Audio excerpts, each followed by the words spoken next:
और देखिए, दोनों फोरम जैसे किसान मजदूर मोर्चा और एसकेएम गैर राजनीतिक की ओर से आज 300 दिन दोनों मोर्चों को चलते हुए हो गए हैं और जो केंद्र सरकार की हठधर्मी है अभी तक खत्म नहीं हुई। कब तक वो हमारे धैर्य का परीक्षण लेते रहेंगे?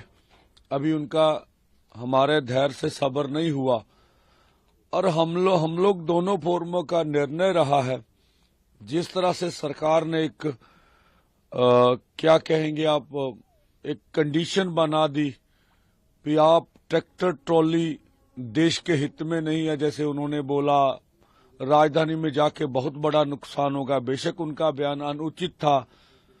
हमने पॉलिसी बदल के बोला भी पैदल जाएंगे और कल भी कुछ अधिकारी आए थे। हमने जब बात करने गए बॉर्डर के पास तब भी उनको बोला कि हमसे लिस्ट ले लो, एक एक किसान को आवाज लगाओ, एक एक किसान आपके पास आएगा और आप एक एक किसान को आगे लेकर चले जाओ। फिर भैया उधर आपकी अर्धसैनिक फोर्स है, जत्था आगे बढ़ते रहेगा, दोनों ओर से फोर्स लगा के लेते जाना भाई। अब देख लेना देश के लिए कौन सा खतरा है। तो उन्होंने ये भी बात हमारी ठुकरा दी है कि हम लोग आपको किसी भी कीमत पर आगे बढ़ने नहीं देंगे। इसका मतलब पैदल भी देश की राजधानी में जाने नहीं दिएगा। हम डंडौत करके भी जाएं दिल्ली की ओर, मोदी सरकार हमें जाने नहीं देगी। वो कौन से अधिकारी थे जिनसे आपकी बात हुई? नहीं, कल आए थे वो हरियाणा पुलिस के अधिकारी एक आए थे, मुझे नाम नहीं ज्ञात है। तो कल हमने उनको ये चीजें बताई थी। तो जो प्रस्ताव हमने दिया था भी दूसरा बातचीत का रास्ता अपना लीजिए। तो देखिए जिस तरह से मोदी सरकार को सत्ता का घमंड है, हमें नहीं लगता वो बातचीत करेंगे। देश के समक्ष हम अपनी बात रखना चाहते हैं कि हम लोग कभी भी टकराव नहीं चाहते।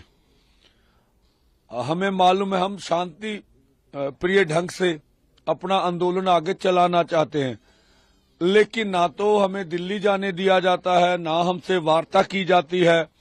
और पूरे देश भर के किसान मजदूर की जो हालत है ये दुनिया जानती है।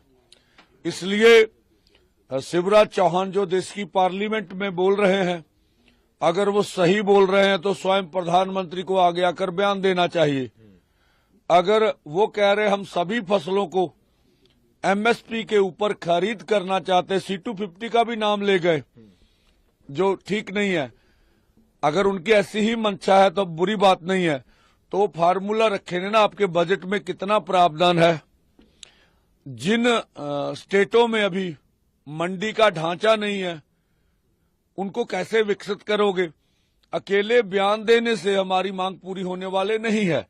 तो वो देश को भ्रमित कर रहे हैं, क्योंकि पूरी दुनिया आज मोदी सरकार की आलोचना कर रही है। 140 करोड़ भारतीय उनकी आलोचना कर रहे हैं, इसलिए कि निहत्थे किसानों के ऊपर जिस तरह से उन्होंने प्रहार किया, जिस तरह से हमारे 16 आदमी हॉस्पिटल में दाखिल हुए, जिस तरह से ज्यादा हमारा जानी नुकसान करने का सरकार ने प्रयास किया, तो उससे बचने के लिए जो पूरे देश भर में गुस्सा फूट रहा है उसे किस तरह से ठंडा किया जाए, ये जतन हो रहे हैं केंद्र सरकार की ओर से। तो ये और दूसरा हमारा बड़ा ऐलान था कि पंजाब में जहां भी भाजपा के कोई भी पदाधिकारी केंद्र के पंजाब कोई भी आएंगे तो हम उसका विरोध करेंगे। हमें अभी मालूम नहीं, सुना है सैनी साहब और गडकरी जी शायद अमृतसर जा रहे हैं। हम यहां से आह्वान करते हैं देश के किसान को, पंजाब के किसानों को, उनका विरोध होना चाहिए। अगर वो वहां जाते हैं तो पंजाब में भाजपा के जो भी अधिकारी पदाधिकारी निकलेंगे उसका विरोध किया जाएगा।